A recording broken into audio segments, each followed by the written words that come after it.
The Lockerbie bombing, a tragic event that claimed 270 lives in 1988, continues to resonate decades later with its complex web of suspects and geopolitical implications. The bombing of Pan Am Flight 103 over Lockerbie, Scotland, shocked the world and sparked intense investigations and legal battles. Over the years, the case has taken unexpected turns, revealing layers of intrigue and controversy. From initial suspicions on Libya to later allegations involving Iran, the quest for justice has been fraught with challenges and uncertainties. Recent developments, including the indictment of a new suspect and the posthumous fight to clear the name of a convicted one, have kept the Lockerbie case in the spotlight. As the story unfolds, it underscores the enduring impact of terrorism on individuals, families, and nations alike. Join us as we unravel the complex and compelling story of the Lockerbie bombing. Subscribe to our channel to stay updated on the latest developments and insights into this enduring case. Following Abdelbaset al-Megrahi's death, attention turned to the original suspect, the Islamic Republic of Iran. In the 2014 Al Jazeera exposé Lockerbie, What Really Happened, Iranian defector Abolghasem Mesbahi claimed that Supreme Leader Ayatollah Khomeini had personally approved the plan. An anonymous Israeli source quoted in the Times of Israel claimed that Khomeini was behind the contracting of Ahmad Jibril, member of the Popular Front for the Liberation of Palestine, to carry out the bombing. According to Robert Baer, Lockerbie was only one of 5 bombings the Iranians had planned. America's intelligence agencies posited that if Iran was responsible, it was in revenge for the USS Vincennes downing of Iran Air 655 over the Persian Gulf in 1986. According to Real Clear World, Khomeini had promised that the skies would rain blood in revenge. Already under pressure over Iran's nuclear program, President Hassan Rouhani denied all allegations. However, a 2020 tweet from Rouhani in response to threats by American President Donald Trump turned some heads. Professor Robert Black told Indian magazine The Week that he believed the tweet indicates that Lockerbie was a response to Iran Air 655. Jim Swire, father of Lockerbie victim Flora Swire, called this an admission of guilt in an interview with The Times. As of now, no investigations into the tweet or its possible meaning have taken place. Ultimately, Iran's role is still unclear. Although the role of a Palestinian group makes sense, in light of the warning that was phoned into Helsinki in 1988. American intelligence services have mostly sidelined the Iranian angle and have pursued the Libyan angle further. The latest development in the Lockerbie bombing case came on December 21, 2020, the 32nd anniversary of the bombing. Attorney General William Barr and the U.S. Department of Justice announced new charges against a third Libyan currently incarcerated in his home country.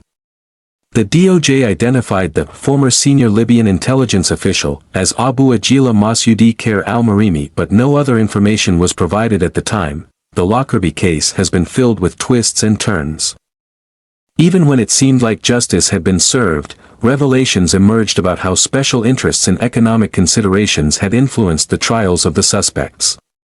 Despite Abdelbaset al-Megrahi's posthumous fight to clear his name, Scotland rejected an appeal to overturn his conviction on January 15, 2021. In 2020, Attorney General William Barr indicted Abu Ajila Masudi al-Marimi, who was then in Libyan custody, requiring extradition to face trial, as reported by the AP. However, his sudden appearance in the United States in 2022 raised questions about the circumstances of his arrival. While the Libyan government in Tripoli expressed openness to collaborating on al-Marimi's extradition in 2021. ABC noted the absence of an extradition treaty between the countries. Despite U.S. officials remaining silent on the matter, many outlets stated that al-Marimi was extradited. However, as suggested by a Libyan report and claims from al-Marimi's family, there are suspicions that American agents, or individuals acting in coordination with the U.S. government, may have abducted al-Marimi and brought him to the U.S. for trial. The Libyan government's silence on the suspect's disappearance adds weight to these suspicions. Nonetheless, al-Marimi is confirmed to be in the U.S. and has appeared in court. Al-Marimi is the first Lockerbie suspect to face a U.S. court, charged with 2 counts of destruction of an aircraft causing death and 1 count of destruction of a commercial vehicle causing death. according to ABC. While these charges could carry the death penalty, the Biden administration's Department of Justice has stated it will seek life imprisonment if al-Marimi is found guilty.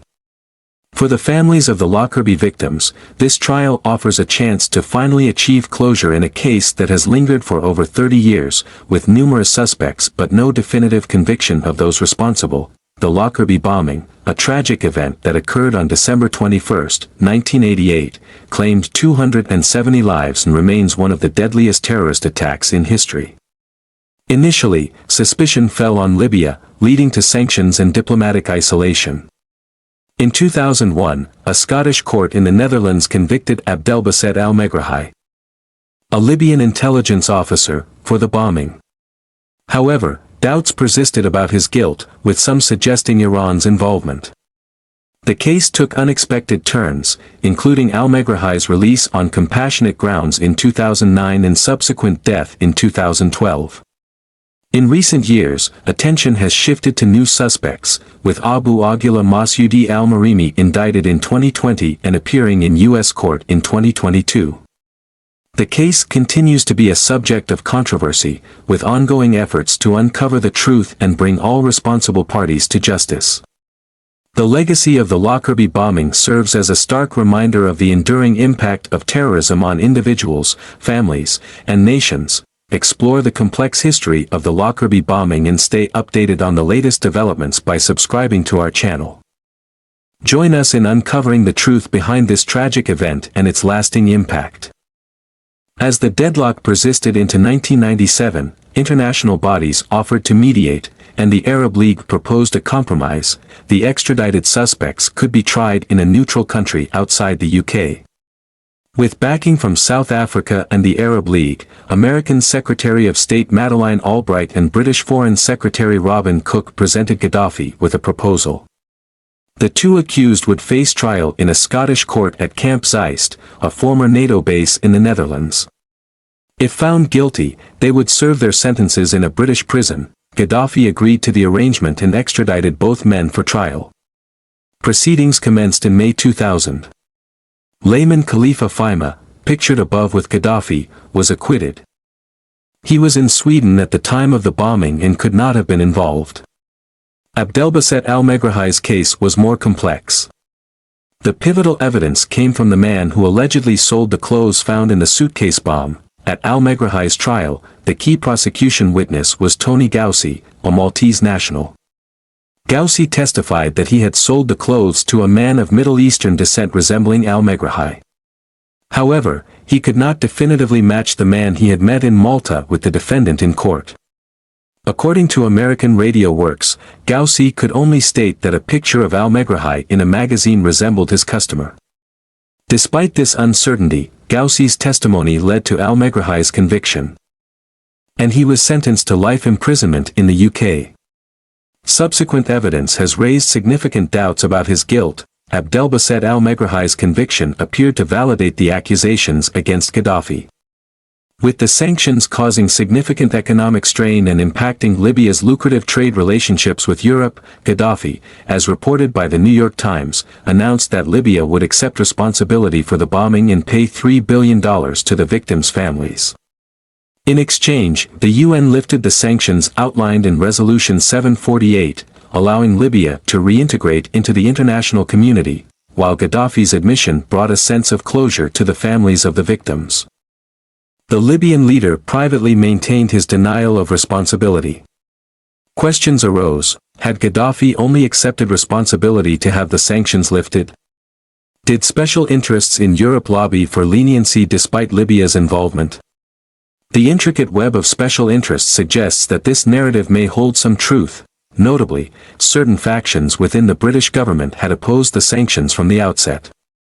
Major oil companies like Shell and British Petroleum also supported lifting the sanctions, anticipating lucrative contracts to survey Libya's oil and gas fields once restrictions were removed, as reported by The Guardian.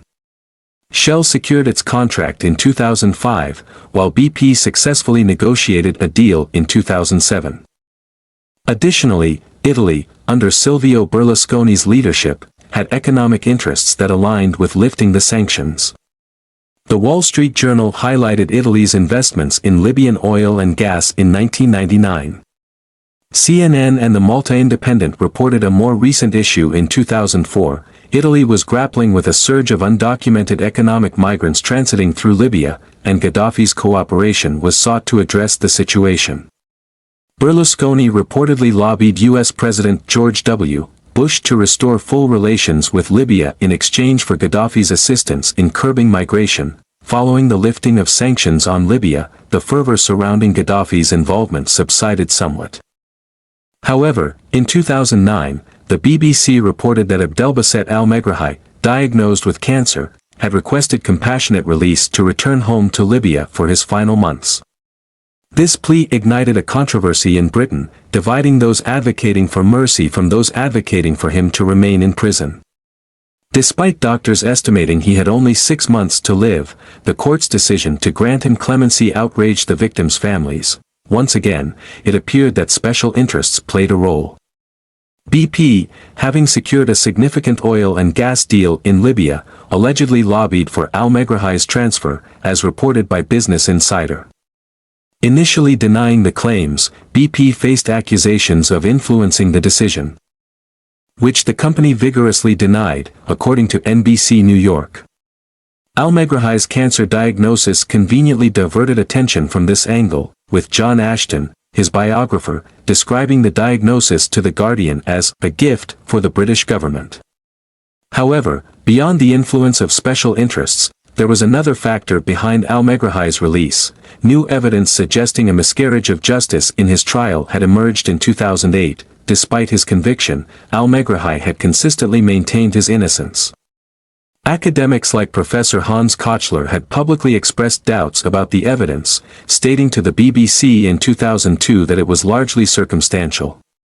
The case against al-Megrahi primarily relied on the testimony of Tony Gaussi, a Maltese national who allegedly sold the clothes used to wrap the bomb that destroyed Pan Am 103.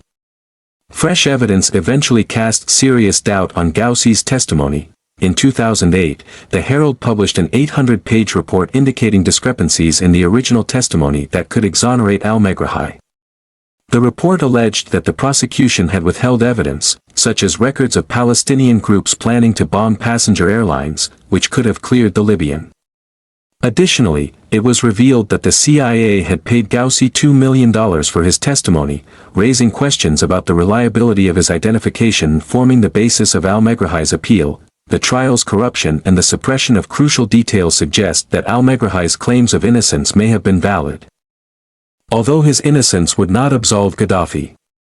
Gaussi's death in 2016, remembered in the Times of Malta as the man whose corruption led to an innocent man being imprisoned, further underscores the complexity and controversy surrounding the case. In 2010 and 2011, the Arab Spring arrived in Libya and soon escalated into full-blown civil war. Gaddafi was killed in a French bombing raid on Tripoli, leaving a power vacuum for a fragile coalition of Islamists, anti-Gaddafi politicians, and generals to fill. The face of the Interim National Transitional Council, per Deutsche Welle, was former Gaddafi loyalist and Justice Minister Mustafa Abdul Jalil. Jalil eventually sought asylum in Sweden, where he made some damning claims regarding his former boss' complicity in the Lockerbie bombing. In an explosive interview with Swedish newspaper Expressen, Jalil claimed to have documented proof that Gaddafi had personally ordered the Lockerbie bombing. These claims received some attention in the UK. The BBC quoted Scottish MP Meadow Fraser, calling the allegations disturbing but believable. For Fraser, Jalil's claim explained why Gaddafi had refused to extradite al-Megrahi, lest he implicate the Libyan president during his trial. However, Jalil never presented any evidence in support of his claims. Following Abdelbasset al-Megrahi's death, attention turned to the original suspect, the Islamic Republic of Iran. In the 2014 Al Jazeera exposé Lockerbie, What Really Happened, Iranian defector Abolghasem Mesbahi claimed that Supreme Leader Ayatollah Khomeini had personally approved the plan. An anonymous Israeli source quoted in the Times of Israel claimed that Khomeini was behind the contracting of Ahmad Jibril, member of the Popular Front for the Liberation of Palestine, to carry out the bombing. According to Robert Baer, Lockerbie was only one of 5 bombings the Iranians had planned. The bombing of Pan Am Flight 103 on December 21, 1988, just days before Christmas, remains a puzzle for intelligence and law enforcement agencies in Europe and the United States. Despite holding Libya and one of its former intelligence agents accountable, the actual perpetrators' identities remain elusive. Political intrigue, corruption, and vested interests have hindered the victims' quest for justice and closure after the tragic event that claimed 270 lives during what should have been a festive season. Since the bombing, various governments, individuals, and groups have presented numerous theories about the culprits. Suspects and their backers have been named from the United States to Iran. This is the complex, sorrowful account of the bombing of Pan Am Flight 103, one of aviation's deadliest disasters. On December 21, Pan Am 103 was embarking on the second leg of its Frankfurt-London-New York-Detroit journey. The Boeing 747, dubbed the Clipper Mate of the Seas, departed from London Heathrow with 243 passengers and 16 crew members, including 189 Americans. 40 minutes into the flight, the aircraft reached the Scottish coast. According to the official accident report, the pilot requested clearance to proceed with the transatlantic segment from Shanwick Oceanic Area Control at 1858 Universal Time Coordinated. At 1902 Universal Time Coordinated, Air Traffic Control cleared the flight to proceed, but no response was received. A ground officer reported only a strange noise, believed to have originated from the cockpit. When 5 objects appeared on radar instead of the aircraft, officials began to fear the worst. The concerns of the Shanwick officers were tragically justified. At approximately 1900 hours Universal Time Coordinated, a bomb concealed in a Samsonite suitcase detonated, tearing through the aircraft's fuselage and causing it to break apart. Witnesses described seeing a ball of fire in the night sky as wreckage fell over the small Scottish town of Lockerbie. The FBI reported debris spread across an area of 845 square miles.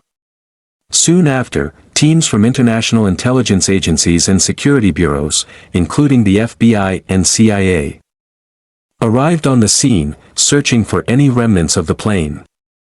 Their mission was to recover the black box and any other items that could shed light on the disaster. The explosion claimed the lives of all 259 individuals aboard the aircraft.